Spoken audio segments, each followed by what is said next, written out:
சரண் Krishna YouTube சேனலுக்கு உங்களை அன்புடன் வரவேற்கின்றேன்.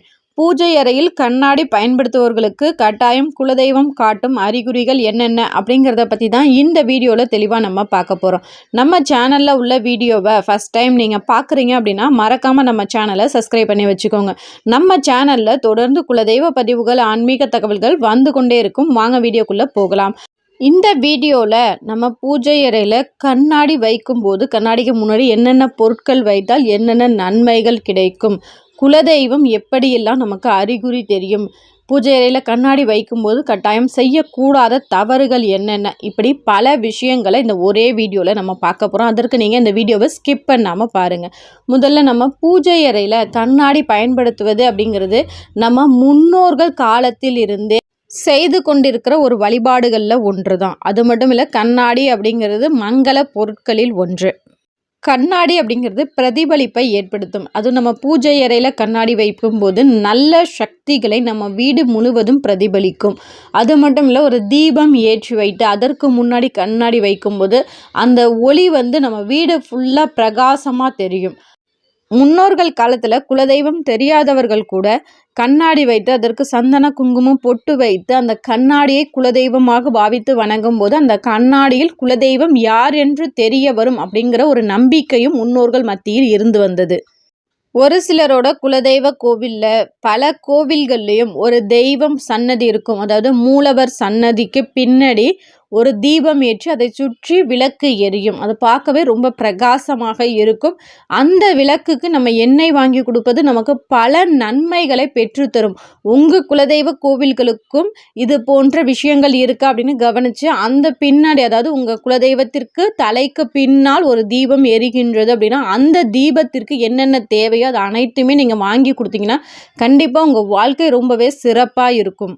இப்படி அந்த கண்ணாடிக்கு முன்னாடி நம்ம பூஜை அறையில் ஒரு கண்ணாடி வச்சு வழிபாடு செய்கிறோம். அந்த கண்ணாடியில் என்னென்ன பிரதிபலிப்பாகின்றது அப்படிங்கிறத வைத்து கூட நம்ம வீட்டு சூழல் எப்படி இருக்கும் அப்படிங்கிறதையும் நம்மளால் சொல்ல முடியும்.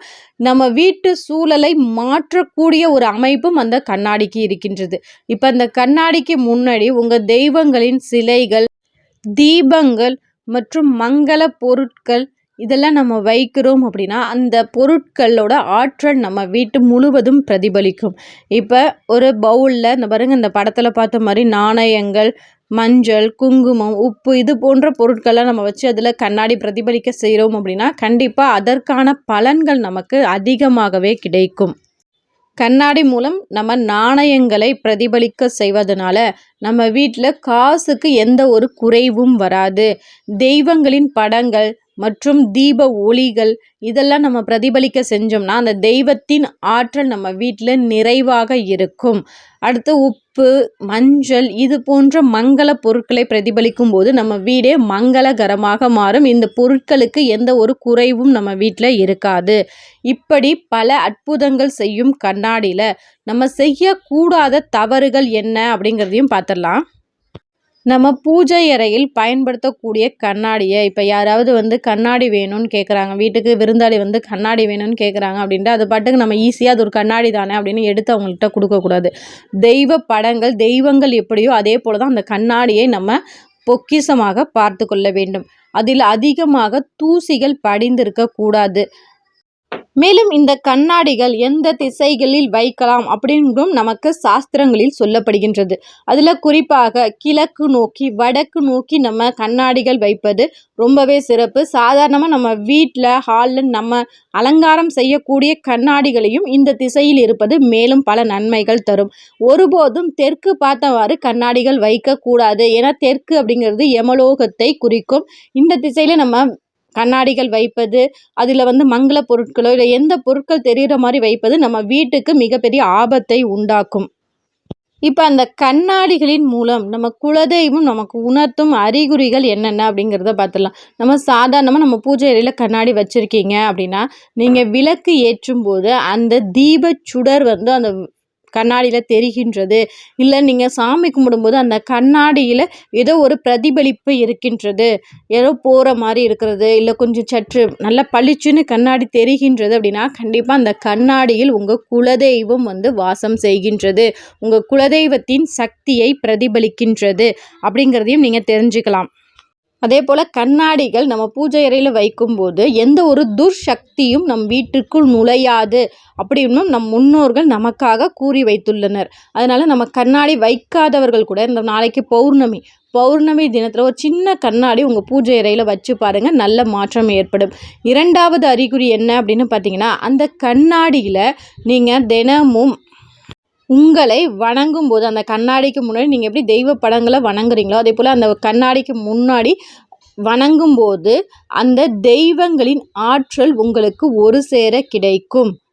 மேலும் நம்ம வீட்டுக்கு ஏதோ ஒரு கெடுதல் வரப்போகின்றது, ஏதோ ஒரு துர்சக்தி நம்மை மீறி, உங்கள் குலதெய்வத்தை மீறி, யாராவது குலதெய்வத்தை கட்டி அதையும் மீறி உங்களுக்கு ஒரு துர்சக்தி வரப்போகின்றது அப்படின்னா கண்ணாடி இருந்த இடத்துல இருக்கும், ஆனால் விரிசல் விட்டுருக்கும்.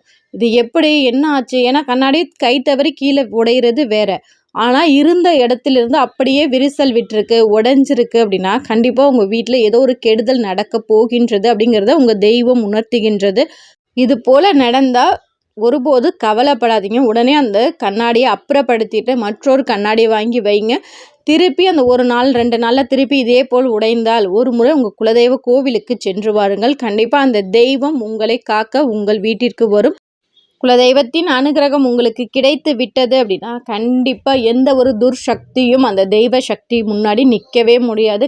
அந்த தெய்வம் உங்களை கட்டாயம் காக்கும். இப்படி நீங்கள் குலதெய்வ கோவிலுக்கு போகும்போது உங்கள் குலதெய்வ கோவிலில் அந்த தெய்வத்தின் பின்னாடி விளக்கு இருக்குது, அதை சுற்றி கண்ணாடி இருக்குன்னா அந்த விளக்குக்கு தேவையான எண்ணெய், திரிநூல், தீப்பெட்டி இது போன்ற பொருட்கள் வாங்கி கொடுங்க. கண்டிப்பாக உங்கள் வாழ்க்கை ரொம்பவே சிறப்பாக இருக்கும்.